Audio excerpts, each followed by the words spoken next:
नमस्कार। आप सभी का भक्ति ज्ञान केबी चैनल पर स्वागत करती हूँ। आज हम संतोषी माता व्रत कथा सुनेंगे। शुक्रवार के दिन माँ संतोषी का व्रत पूजन किया जाता है। इस पूजा के दौरान माता की आरती पूजन तथा अंत में माता की कथा सुनी जाती है।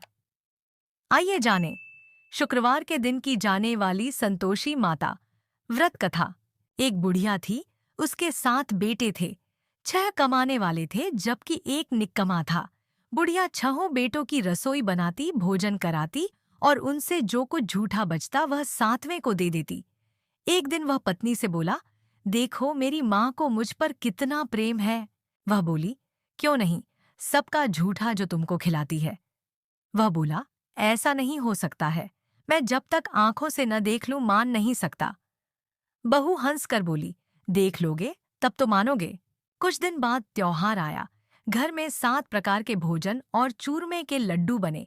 वह जांचने को सिर दुखने का बहाना कर पतला वस्त्र सिर पर ओढ़े रसोई घर में सो गया। वह कपड़े में से सब देखता रहा। 6 भाई भोजन करने आए। उसने देखा माँ ने उनके लिए सुंदर आसन बिछाकर सभी प्रकार की रसोई परोसी और आग्रह करके उन्हें जमाया। वह देखता रहा। 6 भोजन करके उठे तब माँ ने उनकी झूठी थालियों में से लड्डुओं के टुकड़े उठाकर एक लड्डू बनाया। जूठन साफ कर बूढ़िया माँ ने उसे पुकारा, बेटा 6 भाई भोजन कर गए, अब तू ही बाकी है, उठ, तू कब खाएगा। वह कहने लगा, माँ मुझे भोजन नहीं करना, मैं अब परदेश जा रहा हूँ। माँ ने कहा, कल जाता हो तो आज चला जा। वह बोला, हाँ आज ही जा रहा हूँ। यह कहकर वह घर से निकल गया। चलते समय पत्नी की याद आ गई। वह गौशाला में कंडे उपले थाप रही थी। वहां जाकर बोला, हम जावे परदेश आवेंगे कुछ काल, तुम रहियो संतोष से धर्म आपनो पाल। वह बोली, जाओ पिया आनंद से हमारो सोच हटाए, राम भरोसे हम रहें ईश्वर तुम्हें सहाय। 2 निशानी आपन देख धरू में धीर, सुधिमति हमारी बिसारियों रखियो मन गंभीर।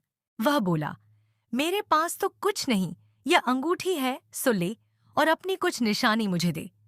वह बोली, मेरे पास क्या है, यह गोबर भरा हाथ है। यह कहकर उसकी पीठ पर गोबर के हाथ की थाप मार दी। वह चल दिया। चलते चलते दूर देश पहुंचा। वहां एक साहूकार की दुकान थी। वहां जाकर कहने लगा, भाई मुझे नौकरी पर रख लो। साहूकार को जरूरत थी, बोला, रह जा। लड़के ने पूछा, तनख्वाह क्या दोगे। साहूकार ने कहा, काम देखकर दाम मिलेंगे। साहूकार के वहां पर नौकरी मिली। वह सुबह 7 बजे से 10 बजे तक नौकरी करने लगा। कुछ दिनों में दुकान का सारा लेन देन, हिसाब किताब, ग्राहकों को माल बेचना, सारा काम करने लगा। साहूकार के 7-8 नौकर थे। वे सब चक्कर खाने लगे। यह तो बहुत होशियार बन गया। सेठ ने भी काम देखा और 3 महीने में ही उसे आधे मुनाफे का हिस्सेदार बना लिया। वह कुछ वर्ष में ही नामी सेठ बन गया और मालिक सारा कारोबार उस पर छोड़कर चला गया। इधर उसकी पत्नी को सास ससुर दुख देने लगे। सारी गृहस्थी का काम करा के उसे लकड़ी लेने जंगल में भेजते। इस बीच घर के आटे से जो भूसी निकलती उसकी रोटी बनाकर रख दी जाती और फूटे नारियल की नारेली में पानी। एक दिन वह लकड़ी लेने जा रही थी। रास्ते में बहुत सी स्त्रियां संतोषी माता का व्रत करती दिखाई दी। वह वहां खड़ी होकर कथा सुनने लगी और पूछा, बहनों, तुम किस देवता का व्रत करती हो और उसके करने से क्या फल मिलता है। यदि तुम इस व्रत का विधान मुझे समझा कर कहोगे तो मैं तुम्हारा बड़ा एहसान मानूंगी। तब उनमें से एक स्त्री बोली, सुनो, यह संतोषी माता का व्रत है। इसके करने से निर्धनता, दरिद्रता का नाश होता है और जो कुछ मन में कामना हो सब संतोषी माता की कृपा से पूरी होती है। तब उसने उससे व्रत की विधि पूछी। वह भक्तिनी स्त्री बोली, 1.25 आने का गुड़ चना लेना, इच्छा हो तो 5.25 आने का लेना या 1.25 रुपए का भी सहूलियत के अनुसार लाना। बिना परेशानी और श्रद्धा व प्रेम से जितना भी बन पड़े सवाया लेना। प्रत्येक शुक्रवार को निराहार रहकर कथा सुनना। इसके बीच क्रम टूटे नहीं, लगातार नियम पालन करना। सुनने वाला कोई न मिले तो घी का दीपक जला उसके आगे या जल के पात्र को सामने रखकर कथा कहना। जब कार्य सिद्ध न हो, नियम का पालन करना और कार्य सिद्ध हो जाने पर व्रत का उद्यापन करना। 3 मास में माता फल पूरा करती है।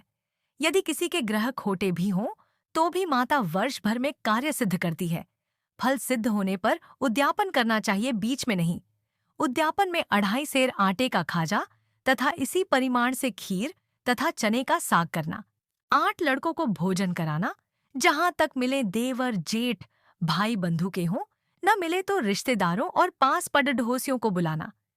उन्हें भोजन करा यथाशक्ति दक्षिणा देकर माता का नियम पूरा करना। उस दिन घर में खटाई न खाना। यह सुन बुढ़िया के लड्ढचके की बहू चल दी। रास्ते में लकड़ी के बोझ को बेच दिया और उन पैसों से गुड़ चना ले माता के व्रत की तैयारी कर आगे चली और सामने मंदिर देखकर पूछने लगी, यह मंदिर किसका है? सब कहने लगे, संतोषी माता का मंदिर है। यह सुनकर माता के मंदिर में जाकर चरणों में गिर गई। मन में विनती करने लगी, माँ, मैं निपट अज्ञानी हूँ, व्रत के कुछ भी नियम नहीं जानती, मैं दुखी हूँ। हे माता, जगत जननी, मेरा दुख दूर कर, मैं तेरी शरण में हूँ। माता को दया आई। एक शुक्रवार बीता कि दूसरे को उसके पति का पत्र आया और तीसरे शुक्रवार को उसका भेजा हुआ पैसा आ पहुंचा। यह देख जेठ जिठानी मुंह सिकोड़ने लगे। लड़के ताने देने लगे। काकी के पास पत्र आने लगे, रुपया आने लगा। अब तो काकी की खातिर बढ़ेगी।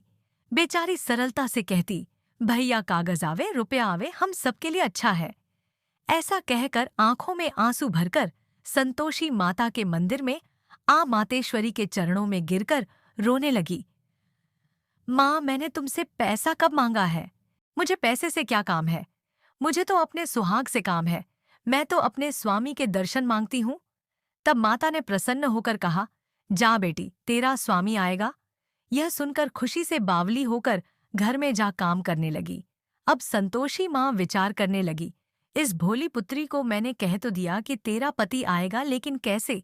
वह तो इसे स्वप्न में भी याद नहीं करता। उसे याद दिलाने को मुझे ही जाना पड़ेगा। इस तरह माताजी उस बुढ़िया के बेटे के पास जा स्वप्न में प्रकट हो कहने लगी, साहूकार के बेटे, सो रहा है या जागता है? वह कहने लगा, माता, सोता भी नहीं, जागता भी नहीं हूँ, कहो क्या आज्ञा है? माँ कहने लगी, तेरे घर बार कुछ है कि नहीं? वह बोला, मेरे पास सब कुछ है, माँ बाप है, बहू है। माँ बोली, भोले पुत्र, तेरी बहू घोर कष्ट उठा रही है। तेरे माँ बाप उसे परेशानी दे रहे हैं। वह तेरे लिए तरस रही है, तू उसकी सुन ले। वह बोला, हाँ माताजी, यह तो मालूम है, परंतु जाऊं तो कैसे? परदेश की बात है, लेन देन का कोई हिसाब नहीं, कोई जाने का रास्ता नहीं आता, कैसे चला जाऊं? माँ कहने लगी, मेरी बात मान, सवेरे नहा धोकर संतोषी माता का नाम ले, घी का दीपक जला, दंडवत कर दुकान पर जा बैठ। देखते देखते सारा लेन देन चुक जाएगा, जमा का माल बिक जाएगा, सांझ होते होते धन का भारी ढेर लग जाएगा। अब बूढ़े की बात मानकर वह नहा धोकर संतोषी माता को दंडवत करके घी का दीपक जला दुकान पर जा बैठा। थोड़ी देर में देने वाले रुपया देने लगे, लेने वाले हिसाब लेने लगे। कोठे में भरे सामान के खरीदार नकद दाम दे सौदा करने लगे। शाम तक धन का भारी ढेर लग गया। मन में माता का नाम ले चमत्कार देख प्रसन्न हो घर ले जाने के वास्ते गहना कपड़ा सामान खरीदने लगा। यह काम से निपट तुरंत घर को रवाना हुआ। उधर उसकी पत्नी जंगल में लकड़ी लेने जाती है। लौटते वक्त माताजी के मंदिर में विश्राम करती। वह तो उसके प्रतिदिन रुकने का जो स्थान ठहरा। धूल उड़ती देख वह माता से पूछती है, हे माता, यह धूल कैसे उड़ रही है?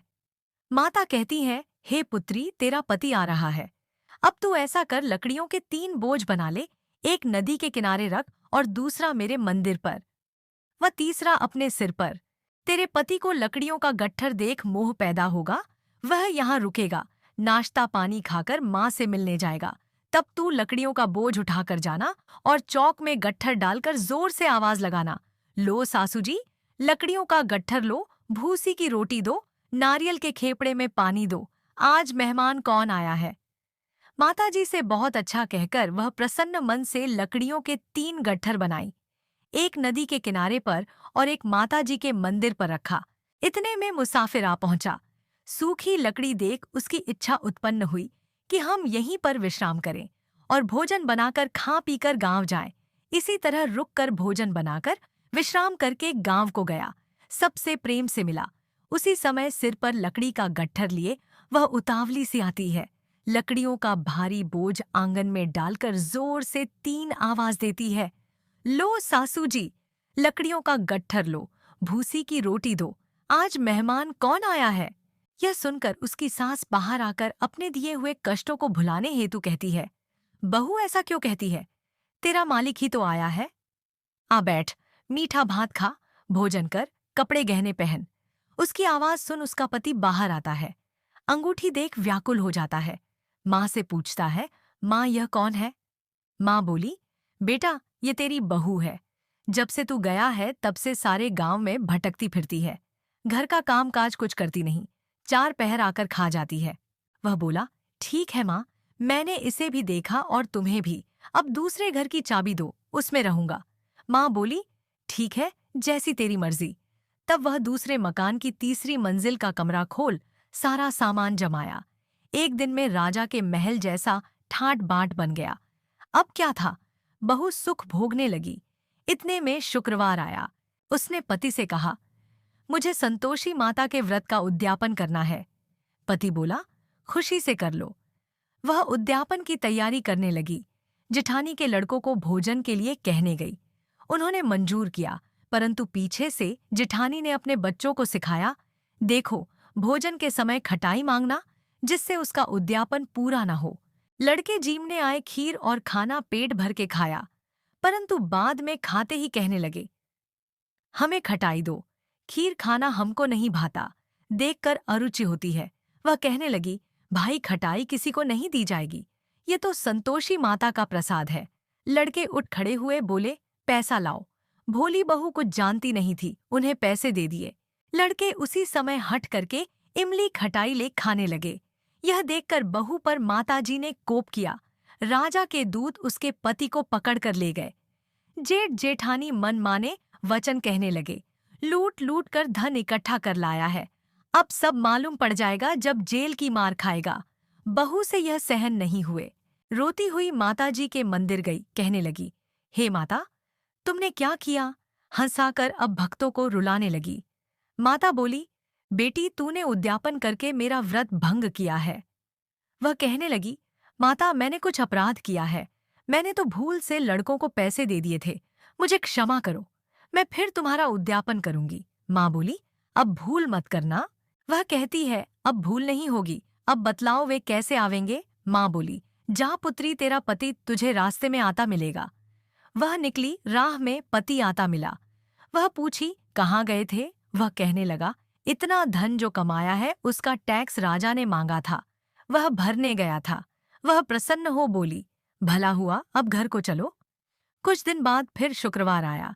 वह बोली, मुझे फिर माता का उद्यापन करना है। पति ने कहा, करो। बहू फिर जेठ के लड़कों को भोजन को कहने गई। जेठानी ने 1-2 बातें सुनाई और सब लड़कों को सिखाने लगी, तुम सब लोग पहले ही खटाई मांगना। लड़के भोजन से पहले कहने लगे, हमें खीर नहीं खानी, हमारा जी बिगड़ता है, कुछ खटाई खाने को दो। वह बोली, खटाई किसी को नहीं मिलेगी, आना हो तो आओ। वह ब्राह्मण के लड़के लाकर भोजन कराने लगी। यथाशक्ति दक्षिणा की जगह 1-1 फल उन्हें दिया। संतोषी माता प्रसन्न हुई। माता की कृपा होते ही 9वें मास में उसके चंद्रमा के समान सुंदर पुत्र प्राप्त हुआ। पुत्र को पाकर प्रतिदिन माताजी के मंदिर को जाने लगी। माँ ने सोचा, यह रोज आती है, आज क्यों ना इसके घर चलूं। यह विचार कर माता ने भयानक रूप बनाया।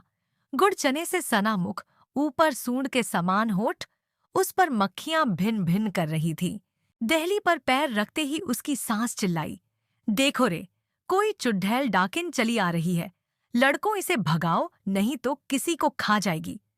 लड़के भगाने लगे, चिल्लाकर खिड़की बंद करने लगे। बहू रोशनदान में से देख रही थी। प्रसन्नता से पगली बन चिल्लाने लगी, आज मेरी माताजी मेरे घर आई है, वह बच्चे को दूध पीने से हटाती है। इतने में सास का क्रोध फट पड़ा। वह बोली, क्या उतावली हुई है, बच्चे को पटक दिया। इतने में माँ के प्रताप से लड़के ही लड़के नजर आने लगे। वह बोली, माँ मैं जिसका व्रत करती हूँ यह संतोषी माता है। सबने माता जी के चरण पकड़ लिए और विनती कर कहने लगे, हे माता, हम मूर्ख हैं, अज्ञानी हैं, तुम्हारे व्रत की विधि हम नहीं जानते। व्रत भंग कर हमने बड़ा अपराध किया है। जग माता, आप हमारा अपराध क्षमा करो। इस प्रकार माता प्रसन्न हुई। बहू को प्रसन्न हो जैसा फल दिया, वैसा माता सबको दे। जो सुने उसका मनोरथ पूर्ण हो। बोलो संतोषी माता की जय।